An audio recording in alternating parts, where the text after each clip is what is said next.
Welcome to How to Solution. In this video, I'm going to show you how you can simply remove the rotoscope filter on TikTok. So without further ado, let's get started. First of all, get into your Play Store and make sure that your TikTok application is updated.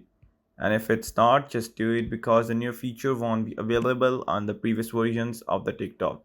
Secondly, now hurriedly go into your TikTok application and just open it.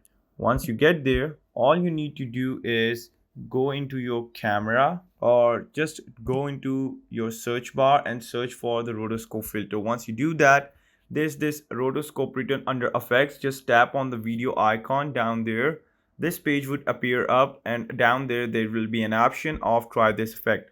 Once you tap on it, you see that effect would be implemented eventually.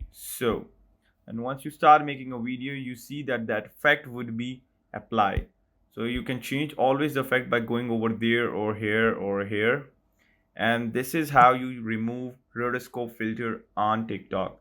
I am sure that you like this video, so don't forget to like, comment, share, and subscribe the How to Solution channel.